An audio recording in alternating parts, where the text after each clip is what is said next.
మఠం బావి దగ్గరికి వచ్చే దారిలో కత్తులకొండ దగ్గరలో అయితే ఉన్నాము. ఈ లోయ చూడండి ఎంత లోయ అయితే ఉన్నాం, పెద్ద లోయ. అలాగే ఇటువైపు పెద్ద కొండ అంచున కొంచెం జనాలు నడవటానికి, భక్తులు నడవటానికి ఒక 10-15 మీటర్ల వెడల్పు అయితే కొండ తొలిచి దారి అయితే వేశారు. పెద్ద లోయ కిందకైతే.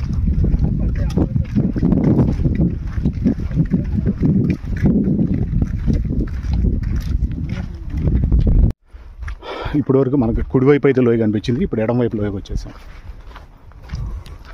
హైటెన్షన్ లైన్ కూడా కనిపిస్తుంది. 2 లైన్లు పక్క పక్కనే ఉన్నాయి.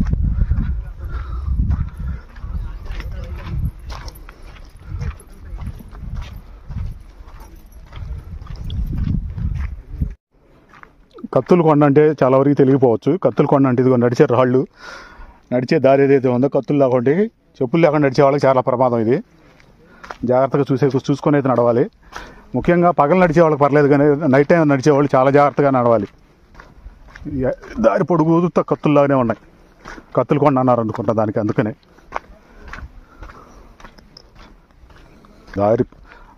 దారి పొడుగుతా కత్తులే.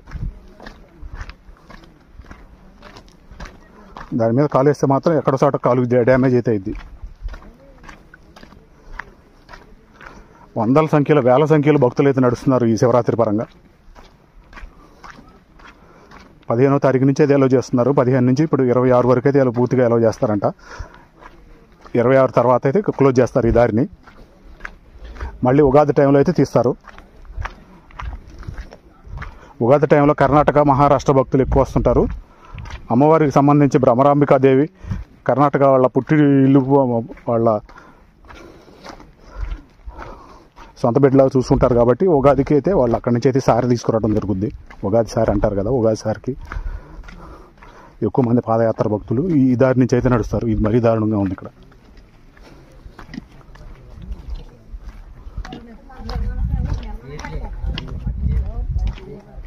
అంత కత్తులే, కత్తులకొండ. ఈ కత్తులకొండకు సంబంధించి కూడా చుట్టుపక్కల వ్యూ పాయింట్ చూసుకుంటే చుట్టూ అన్ని పెద్ద ఎత్తైన కొండలు అయితే కనిపిస్తున్నాయి. ఎటు చూసిన ఎత్తైన కొండలు, మధ్యలో ఒక చిన్న కొండ ఉంది. చిన్న కొండ దారి మీద అయితే మనం నడుస్తున్నాము. పక్కనే మళ్ళీ లోయలు ఉన్నాయి. సమయం అయితే 1:30 అయింది, 2 కావస్తుంది టైము. యాత్రికులు అయితే, భక్తులు గుంపులుగా అయితే నడుస్తూనే ఉన్నారు ఈ ఎంత ఎండ టైంలో కూడా. కత్తులకొండ కత్తులు అయితే కనిపిస్తున్నాయి దారి వెంట. చెప్పులు లేకుండా నడిచే వాళ్ళకైతే చాలా ప్రమాదకరం. ఇది కోసుకుంటాయి కూడా కాళ్ళు. కోర్కెలకొండ దాటిన తర్వాత అయితే కత్తులకొండ అయితే వచ్చింది. ఈ ఏరియాలో మాత్రం నీళ్ళకైతే కొంచెం కష్టమనే చెప్పుకోవాలి. ఇక్కడ 1 లీటర్ వాటర్ వచ్చేసి మామూలు వాటరు, నార్మల్ వాటరే 20 రూపాయలకి అయితే అమ్ముతున్నారు. అది బాటిల్, మన బాటిల్ అయితే వాళ్ళు మగ్గుతోటి మన బాటిల్లో పోసిస్తున్నారు. ఇక్కడ నీళ్ళ కష్టాలు అయితే మొదలైనని చెప్పుకోవచ్చు. ఈ దారి వెంట నడిచే భక్తులు మాత్రం ఎవరికి వారే కనీసం 2 లీటర్ల వాటర్ అయినా తీసుకెళ్ళటం మంచిది. ఇప్పటి వరకు నడిచిన దారిలో అయితే వాటర్ అయితే అక్కడక్కడ ట్యాంకర్ల ద్వారా వాటర్ అయితే దొరికినాయి. ఈ ఏరియాలో అయితే వాటర్ దొరకట్లేదు. అందువల్ల 20 రూపాయలు లూజ్ వాటరే అమ్మేస్తున్నారు. దారి వెంట నిలువు కత్తులు, అడ్డ కత్తులు 2 రకాలుగా ఉన్నాయి. చాలా జాగ్రత్తగా అయితే నడవాలి. ఇప్పటి వరకు ఈ కత్తులకొండ మీద పాదయాత్రలో భాగంగా నిలువు కత్తులు, బారు కత్తులు అయితే చూసాము. ఇప్పుడు రోడ్డుకి ఇట్లా అడ్డంగా మెట్ల రూపంలో ఏర్పరిచారు వాటిని. అవి చాలా పొదులుగా ఉంటాయి. ఇప్పుడే నేను చాలా జాగ్రత్తగా అయితే దిగాను కిందకి.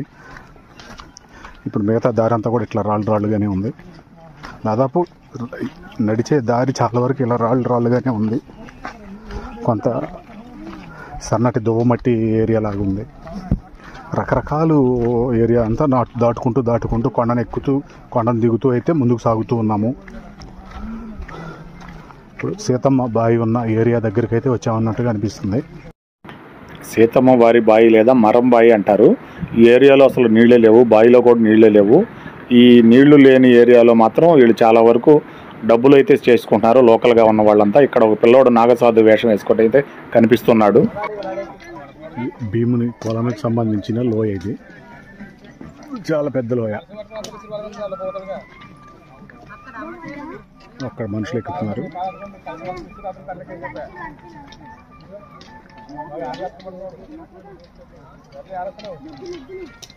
అక్కడికైతే వెళ్ళాలి ఇప్పుడు మనం. భీముని కొలను, చెప్పులు కొండ, చెప్పులు కొండ, చెప్పులు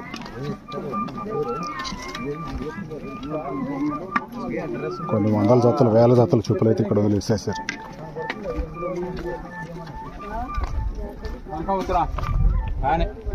చెప్పులు వేసుకొని నడిచేవాళ్ళు మాత్రం జాగ్రత్తగా నడవాలా. చెప్పులు వేసుకొని నడిచేవాళ్ళు మాత్రం జాగ్రత్తగా నడవాలి, లేకపోతే జారి పడతారు. బాగా లోయ.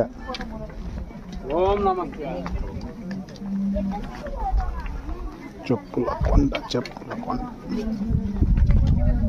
మా దారిలో కూర్చోకమ్మా, పక్కకు కూర్చో. Atmakur wild life division T shirt వేసుకున్న కుర్రాడు కనిపిస్తున్నాడు కదా, ఇలాంటి వాళ్ళు ఫారెస్ట్ డిపార్ట్మెంట్కి సంబంధించిన వాలంటీర్స్ అనమాట. వీళ్ళు భక్తులు ఏదైనా ఎమర్జెన్సీ అయినా, ఎవరైనా నడవలేని వాళ్ళు ఉన్నా వాళ్ళకైతే హెల్ప్ చేస్తూ ఉంటారు. వాలంటీర్స్ సేవ చేస్తున్నారు. ఇలాంటి వాళ్ళైతే దారిలో అక్కడక్కడైతే చాలామంది కనిపిస్తున్నారు. ఫారెస్ట్ డిపార్ట్మెంట్ వాళ్ళు వీళ్ళనైతే నియమించారు వచ్చే భక్తులకి హెల్ప్ చేయడానికి. ఇదైతే బాగుంది. భీముని కొలనికి వెళ్ళే దారిలో చెప్పులు కొన్ని వందల వేలు లక్షల జతలు వదిలేశారు జనాలు, భక్తులు. ఇప్పుడు కావచ్చు, గత సంవత్సరాల క్రితం కావచ్చు, బోల్డ్ అయితే ఉన్నాయి. చాలా వరకు చెప్పులతోటి నడవలేక వదిలేశారు. ఎంత జారుడుగా ఉంది. చెప్పులతో నడిచేవాళ్ళు చాలా జాగ్రత్తగా అయితే నడవాలి, వరకనే జారి పడతారు.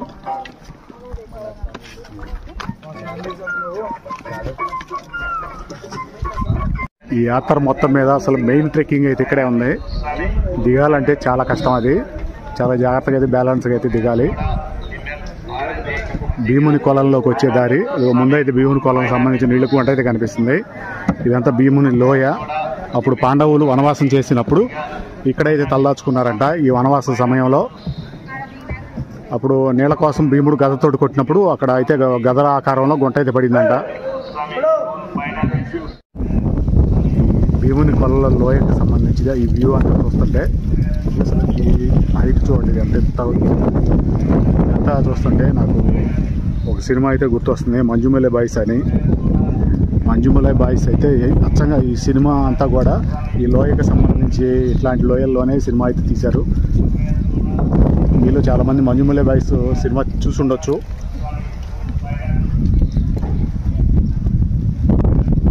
లోపల గుహలో ఎక్కడెక్కడ పడుకున్నారో చూడండి భక్తులు. ఎక్కడ సౌండ్ ఉంటే ఆడ పడుకున్నారు కింద. ఇక్కడ కూడా ప్రస్తుతం టెంపరేచర్ 35 అయితే చూపిస్తుంది. ఈ విధంగా ఉన్నారు. ఎక్కడ సందు దొరికితే అక్కడ భక్తులు అయితే రెస్ట్ తీసుకుంటున్నారు చాలా వరకు.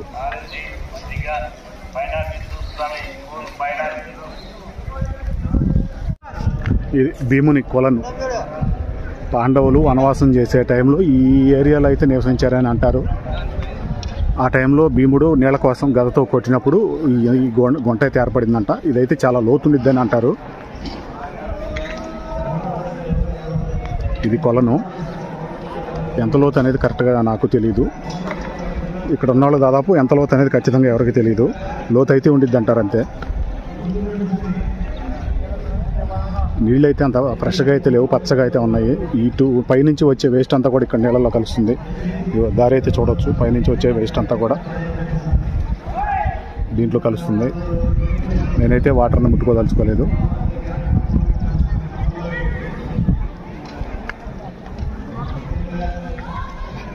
భీముని కొలను.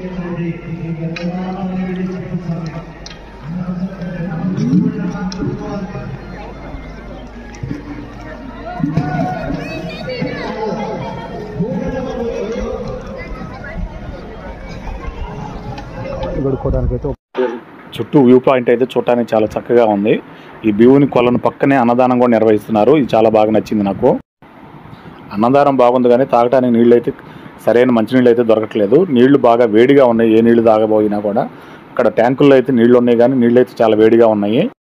వాటర్ బాటిల్స్ అమ్మటం లేదు. ఈ అన్నదానానికి సంబంధించిన కూరగాయలు అన్నీ చూస్తుంటే దీనికి సంబంధించిన కట్టెలు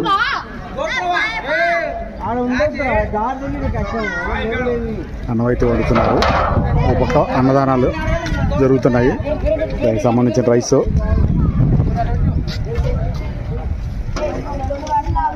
బయలుదేరడానికి సిద్ధమై తల్లి అంజనమ్మ దీవెనల కోసం బయలుదేరుతాడు. ఈ అన్నదాన విధానం అయితే చాలా బాగుంది. అందరికీ కావాల్సినంత అయితే తినేలాగా అయితే ఏర్పాట్లు అయితే చేశారు. భక్తులందరూ కూడా తృప్తిగా తింటున్నారు. కానీ వాటర్కి అయితే ప్రాబ్లం ఉంది, తాగడానికి సరైన మంచినీళ్ళు అయితే దొరకట్లేదు. ఈ ఎండ ప్రభావం వల్ల ఇప్పుడు సమయం సుమారు 2:30 అయితే అయింది మధ్యాహ్నం. ఎండ ప్రభావం వల్ల కావచ్చు, నా దగ్గర ఉన్న వాటర్ బాటిల్స్లో నీళ్ళు అయితే ఉన్నాయి, అవి కూడా వేడైపోయినాయి. టెంపరేచర్ అయితే 35 చూపిస్తుంది, అయినా కూడా బాటిల్లో వాటర్ అయితే హీట్ అయిపోయినాయి. పక్కన ఎక్కడన్నా ట్యాంకుల్లో ఉన్న వాటర్ పట్టుకోవాలన్నా కూడా ఆ నీళ్లు కూడా వేడిగా ఉన్నాయి. పక్కన పైపుల్లోంచి స్పెషల్గా ఫ్రెష్ వాటర్ వస్తున్నాయి, అవి కూడా అయితే వేడిగానే ఉన్నాయి. ఇక్కడ నుంచి భీముని కొలను పైకెక్కి కైలాస ద్వారం వైపు అయితే చేరుకోవాలి. చుట్టుపక్కల ఉన్న వ్యూస్ అయితే నేను చూపించే ప్రయత్నం చేశాను. ఈ ట్రెక్కింగ్ అనేది చాలా జాగ్రత్తగా అయితే ఎక్కాలి, చాలా డేంజర్ ఏరియా ఇది కూడా. ఈ భీముని కొలంలోకి దిగేదైనా ఎక్కేదైనా చాలా డేంజరు, జాగ్రత్తగా చూసుకొని అయితే ఎక్కాలి. పెద్ద చెరువు వరకు ట్రెక్కింగ్ పర్లేదు, కొంచెం ఎవరైనా నడవగలిగేటట్టే ఉంది. పెద్ద చెరువు దాటిన తర్వాత కోర్కెల కొండ దగ్గర కానీ, కత్తుల కొండ కానీ, తర్వాత చెప్పుల కొండ కానీ, తర్వాత భీముని కొలంలోకి దిగేదైనా, భీముని కొలం నుంచి కైలాస ద్వారం వైపు ఎక్కేదైనా ట్రెక్కింగ్ చాలా డేంజర్ ట్రెక్కింగ్. జాగ్రత్తగా ప్రమాదాలు జరిగే ఏరియా. ఈ పెద్దమ్మని చూడండి, ఈమెకు 75 సంవత్సరాల వయసు అంట. ఆమె అట్లా వంగి ఓ మెట్టు శివ అనుకుంటూ నడుస్తూనే ఉంది. నేను చాలా దూరం నుంచి అయితే ఆమెను గమనిస్తున్నాను. ఇప్పుడు వీడియో పరంగా అయితే కొంచెం చూపిద్దామని చూపించాను. ఇలాంటి వాళ్ళు చాలామంది నడుస్తున్నారు, వయసు పెద్దవాళ్ళు. ఎక్కువగా వయసు పెద్దవాళ్ళలో ఆడవాళ్ళు ఎక్కువగా నడుస్తున్నారు, మగవాళ్ళు వయసు పెద్దవాళ్ళు కొంచెం తక్కువ మంది అయితే కనిపించారు. కర్రపోటు వేసుకొని నడుస్తూనే ఉన్నాం. అయితే ఇలా నడిచే దారి వెంట ఎక్కడా కూడా స్పీడుగా పరిగెత్తినట్టుగా అయితే పరిగెత్తకూడదు. నిదానంగా 10 నిమిషాలు 15 నిమిషాలు నడుచుకుంటూ, ఒక 2 నిమిషాల నుంచి 5 నిమిషాలు రెస్ట్ తీసుకుంటూ నిదానంగా అయితే ఎక్కితేనే మంచిది. మనకి పక్కన సన్సెట్ అవుతుంది, సన్సెట్ చూపించే ప్రయత్నం అయితే చేశాను. ఇలా నిదానంగా ఎక్కటం వల్ల అలుపు రాకుండా, బాడీ డీహైడ్రేషన్కి లోన్ కాకుండా, కొంచెం దాహం తీర్చుకుంటూ మంచినీళ్ళు తాగుతూ నిదానంగా అయితే ఎక్కటం మంచిది. గుంపులుగా తోసుకుంటూ వెళ్ళటం అనేది పద్ధతి మంచిది కాదు. భీముని కొలం నుంచి కైలాస ద్వారం అయితే 2 కిలోమీటర్లే ఉంటుంది. కానీ ఈ 2 కిలోమీటర్ల మార్గం కూడా భీముని కొలను పూర్తిగా లోయలో ఉంటుంది. కైలాస ద్వారం పూర్తిగా కొండ టాప్లో ఉంటుంది. ఆ లోయలోంచి కొండ టాప్కి ఒక్కసారే పైకి ఎక్కాలంటే చాలా నిలువుగా అయితే ఎక్కాల్సి ఉంటుంది మెట్లు. అందువల్ల భక్తులందరూ దాదాపు అలసిపోతుంటారు. అందువల్ల 5 నిమిషాలు నడిస్తే 10 నిమిషాలు పావు గంట రెస్ట్ తీసుకొని వెళ్ళే ప్రయత్నంగా అయితే అందరూ చేస్తే మంచిది. చాలా వరకు అలాగే పాటిస్తున్నారు. చాలా బాగుంది నడక మార్గం. ఈ ట్రెక్కింగ్ చేయాలంటే రోజు వాకింగ్ అలవాటు ఉండాలి, అలాగే బాడీ ఫిట్నెస్ కరెక్ట్గా ఉండాలి. అలాంటి వాళ్ళు అయితేనే ఇలాంటి ట్రెక్కింగ్ అయితే చేయగలుగుతారు. చాలామంది తోటి వాళ్ళు వాళ్ళ గ్రూపుల్లో నడవలేక అలసిపోయారు. ఫైనల్గా కైలాస ద్వారానికి అయితే చేరుకున్నాము.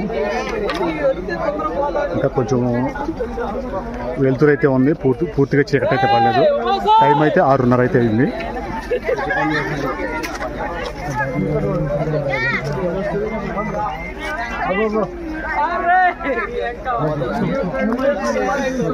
కైలాస ద్వారం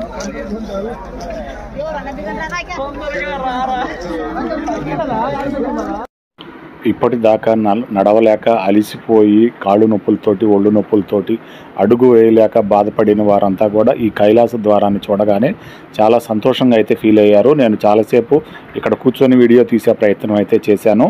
వచ్చే భక్తులందరి ముఖాల్లో సంతోషం అయితే కనిపిస్తుంది కైలాస ద్వారాన్ని చూడగానే.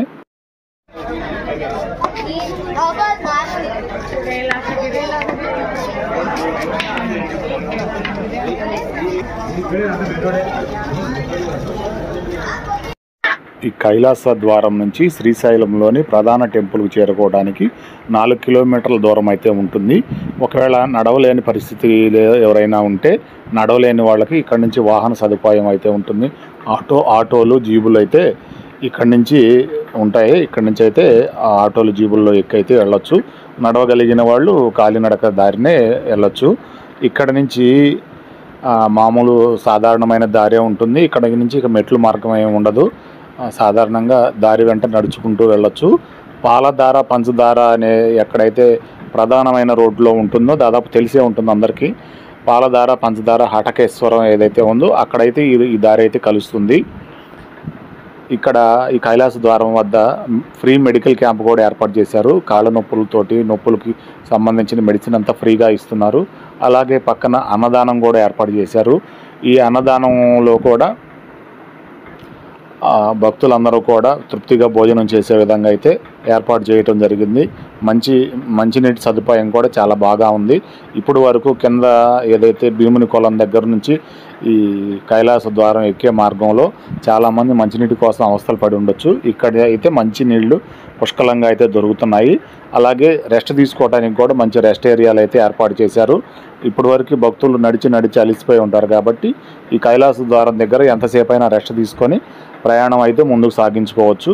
ఆ అన్నదానానికి సంబంధించి వీరు అన్నదానం చేసేవారు పెద్ద టేకూరు ఊరికి సంబంధించిన గ్రామస్తులందరూ కలిసి అన్నదానం చేస్తున్నట్టుగా అయితే నేను అడిగిన సందర్భంలో వాళ్ళు అక్కడ నిర్వాహకులు ఎవరైతే ఉన్నారో వాళ్ళైతే తెలియజేశారు. అన్నదానం అయితే చాలా బాగా నచ్చింది నాకు. నేను కూడా ఇక్కడే భోజనం అయితే చేశాను. ఇక్కడ సెల్ ఛార్జింగ్ పాయింట్లు కూడా అయితే పక్కన ఏర్పాటు చేశారు. మొబైల్ ఛార్జింగ్ పెట్టినందుకు 50 రూపాయలు ఛార్జ్ అయితే తీసుకుంటున్నారు. ఇక్కడ ఫ్లెక్సీ రూపంలో చూసుకుంటే పెదటేకూరు గ్రామం వారు 7వ సంవత్సరం ఇక్కడ అన్నదానం చేస్తున్నట్టుగా అయితే ఇక్కడ ఫ్లెక్సీ రూపంలో చూపించడం జరిగింది. ఈ వీడియో ఎంతటితో ముగిస్తున్నాను. మరొక వీడియోలో కలుద్దాం.